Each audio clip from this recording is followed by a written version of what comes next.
बंगल्यावर गेल्यानंतर मालकीन तिच्या खोलीत बोलवायची. नंतर मालिश आणि नको ते काम करायला सांगायची. मालकाने एकदा बघितले, मी तर पूर्णपणे घाबरलो होतो. नंतर असं काही झालं की मालकीन, नमस्कार मित्रांनो, स्वागत आहे तुमचं आमच्या चॅनलमध्ये. तुम्ही जर अजून आमचं चॅनल सबस्क्राईब केलं नसेल तर प्लीज चॅनलला सबस्क्राईब नक्की करा. अगोदर वडील तिथे कामाला होते आणि नंतर मला पण वडिलांनी कामावर नेले. एक दिवस असंच मी वडिलांसोबत त्यांच्या कामावर गेलो होतो आणि मला त्यांच्या मालकीनबाईने बघितले. मालकीनबाई माझ्या वडिलांना म्हणाली, तुमचा मुलगा तर छान आहे दिसायला, काय नाव आहे याचे? वडिलांनी मालकीनबाईला माझे नाव सांगितले. किसन नाव आहे याचे मालकीनबाई. माझे वडील मालकीनला म्हणाले. मालकीनबाई म्हणाली, याला पण कामाला आणत जा उद्यापासून. मी त्याला माझ्या बंगल्यावर ठेवत जाईल आणि हलके काम देत जाईल. माझे वडील मला कामाला जायचं बोलले आणि मी कामाला गेलो.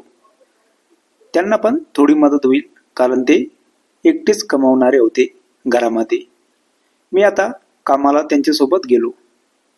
मालकीनबाईने मला त्यांच्या बंगल्यावर कामाला ठेवले.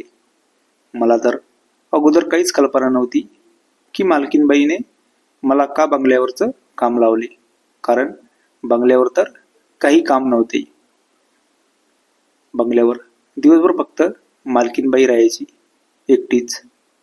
घरकाम करण्यासाठी तर 2 बाया होत्या, त्या पण त्यांचं काम आटपून निघून जायच्या.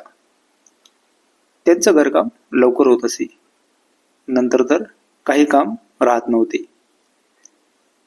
सुरुवातीला 5-6 दिवस मला तर मालकीनबाईने काही काम लावलेच नाही. त्या मला त्यांच्यासोबत फिरवत. मला वाटायचे की खूपच चांगले काम आहे, मला दिवसभर फक्त फिरायचं. 5-6 दिवस झाल्यानंतर मालकीनने मला त्यांच्या खोलीत बोलावले आणि मला त्यांनी हातापायाची मालिश करायला सांगितले. मी मालकीनची मालिश करायला जेव्हा पण जात होतो तेव्हा तर मालकीन माझ्यासमोर अशी वागायची की मला तर वेगळंच वाटायचं. त्यांचं तसं वागणं बघून माझ्या मनात जणू एक वेगळी भावना निर्माण होत असे. मालकीन मला त्यांच्याजवळ असे काही काम सांगायचे की मला तर ते काम ऐकून, पण मी सर्व काम ऐकायचो आणि मालकीन जे काही सांगायचे ते.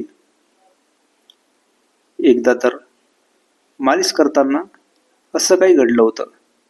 त्या दिवशी तर मला मालकीनबाईने दिवसभर त्यांच्या खोलीमध्ये. मालकीन मला आता नको ते कामे सांगायची. अगोदर तर मला थोडी भीती वाटायची, नंतर जे नको व्हायला पाहिजे तेच झालं होतं. मालकीन माझ्यासोबत एकदम बिनधास्तपणे आणि मला भीती वाटायची. आणि एकदा तर मालक बंगल्यावर आले. मी मालकीनबरोबर त्यांच्या खोलीत.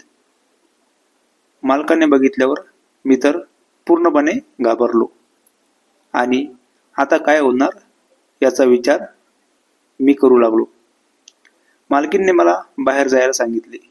मी तर बाहेर गेलो, पण मालकीन आणि मालक दोघे.